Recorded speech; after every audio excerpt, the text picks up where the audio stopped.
Good morning, traders. Welcome to this beautiful Monday morning. It's the 20th of October, so we have a lot of things to talk about.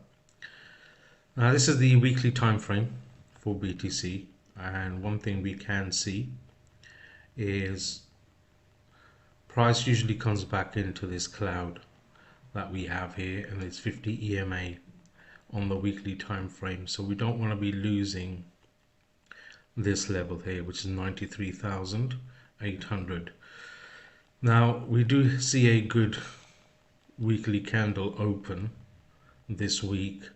However, these lows that we have formed are a problem for me because we have a lot of liquidity trapped underneath there, and we have also some poor lows. So there is a possibility that we could come and revisit this before a real move continues up. And we haven't really tested the 50 EMA either. And another thing that we do have on this 50 EMA is what we call a naked point of control, which is at 101,500.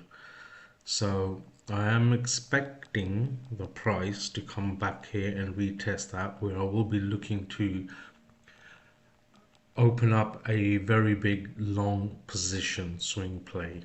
So that's on the weekly time frame. Let's have a look at the daily time frame very quickly.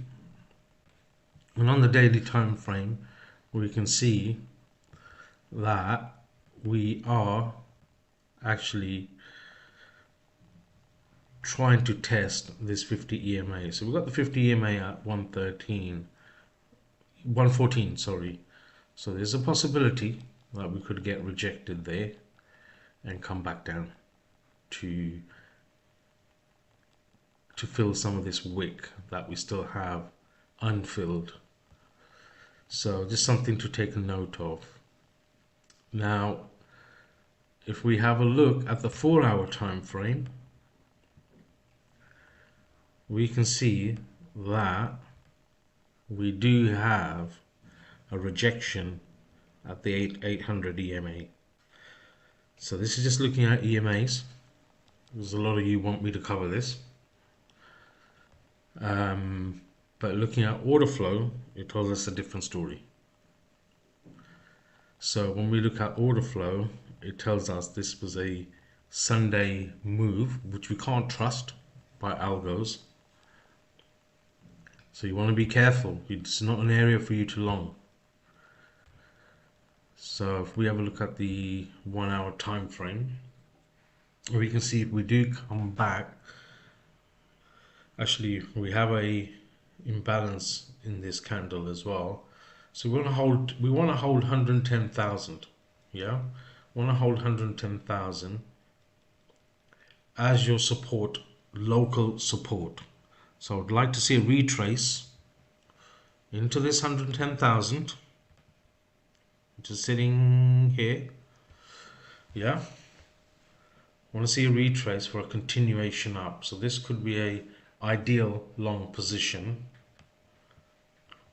targeting at least 114 or 118.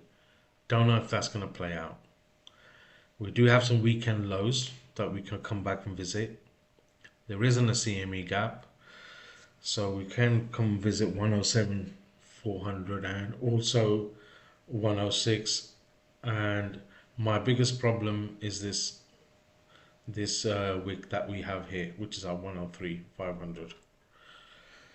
So bit of caution here, bit of caution. Is this an area to short? Well, not really. So we haven't really lost any levels. But if we do lose 110 and come back and back test it, then we could be looking at short positions. And then the target will be all the way back down to 103,500. Right, okay. So our VWAP is currently at 109,500. So we could see the price come back down, wick into that, find acceptance above 110. We don't want to lose 110, like I said. and we definitely do not want to be losing the VWAP either. If we do lose the VWAP and come back and test 108,500, it may not look as healthy as people think. This is a healthy move up, because this is not a healthy move up. This is algos moving the price up on a Sunday. There's a difference. So yeah, we do have a lot of liquidity. Weekend lows haven't been tested. They always get tested. This is something we need to consider as well. However, like I said, if we do come back and retest either VWAP or the 110 level, we could see a continuation up to 114, and then the next target is 117, and then 120, and if we break above 120, 124 is your target. I don't know which one is going to play out, because we do have a lot of single prints underneath as well. So we do have single prints at 110 zone. So we want those local single prints to be filled. We do have single prints above us as well. The ones above us are from a week ago, before the crash. Looking at some other levels, we also have PD high sitting at 109,400, so that 110 level is very, very important. This zone here is very important for us. We can wick into it, find acceptance above it.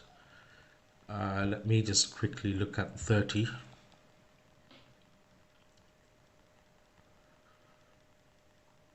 So we do have a fair value gap there as well.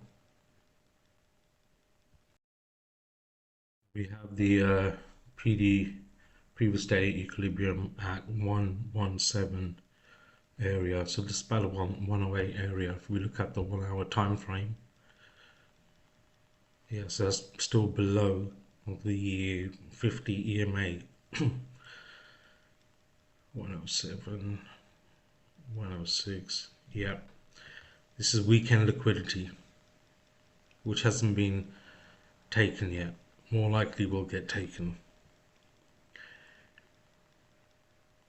So we could have a retest of this area for a continuation up, which would be the preferred idea. Or we can hang about in this zone, trap some long positions, and come back to exactly where we started from, which was 103,500 area. One thing we must have a look at also is this zone here. We did mitigate that, but we do have poor highs over here. So that's at 113,600. And also we do have the anchored VWAP at 114 and that 800 at 114 zone. So there's a great possibility that we could retrace here to attack that. Plus we do have some trapped liquidity in this area. So that could be a play for today. That will that will get us back into the value area low as well, and that will indicate to traders that we found good support, just to fool them to come all the way back down. So we need to wait for a range to be formed here. I think the London session and the New York session is going to be very, very important for us to have a look what type of development we're going to have in this range. But we have some options. We have a VWAP trade, we have a PD high trade, we have short trade if we lose those levels, and there's a possibility for another short trade in your 114 zone. But I'd like to see an SFP rejection there before I even entertain that, because we could just come back here and come a lot higher and not even test all this area. So we do have a lot of news this week, and that we have the CPI prints. I think it's coming out on Friday, so it's going to be a bit of an exciting week. We need to see how the S&P and the Nasdaq really open to have a more clear indication on what to do in this zone. But there's always going to be day trades. Like I said, on my swing play, I'm looking for 101, 500.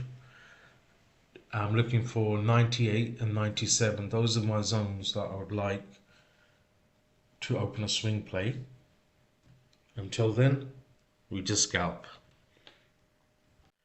Now, our trading community did actually trade all these events. So we did actually trade live all the way down from, it was on a Sunday, we done a whole day of trading yesterday from 106 all the way up to 110. So we took some longs, we took some shorts, we took some longs, some shorts, shorted this, long this, and we called it a day after that. And we did this based on order flow. We used Excel charts and a couple of order flow softwares. So if you want to learn Excel charts and you want to learn about order flow and my strategy, my Telegram's link is in the description below, and you can contact me for the next webinar, which we'll be holding in a week's time. So I do want to thank BYDFI for sponsoring the channel. You do get a 20% deposit bonus. So if you deposit $100, you get $50 bonus. That's actually 50%. If you deposit 500, you get 100, 1,000, 200. You can use this extra bonus for your trades, and we have some offers here, big bonuses for whale traders. Also want to welcome a new sponsor of the channel, LBANK, and for the next 9 days, or 10 days are remaining actually, not 9, you can deposit $1,000 and you're going to get like 220% deposit bonus. You don't have to deposit $1,000. You can just deposit as much as you want, repeat it, and for the next 10 days you're going to get 220% deposit bonus. This is huge, guys. You can use that towards your trading and opening bigger positions. Plus there's also super trading's rewards, which I'm going to go over on a separate video. So this is only for the next 10 days. So take advantage of this offer. Great offers. Both are very, very good exchanges. I use BYDFI every day and I started to use LBANK now as well. So very, very good deposit bonus. I mean, no one in the industry is giving you that. That's all I have for you today, guys. I will update you later on. Please check out my order flow video coming out this evening. It does cover a bit of more on Bitcoin price action and what my trading community did yesterday, which was a Sunday. They made a lot of money scalping the ranges, and they were very successful. Yeah, that's all I have for you guys. Thank you very much. Remember to like and subscribe.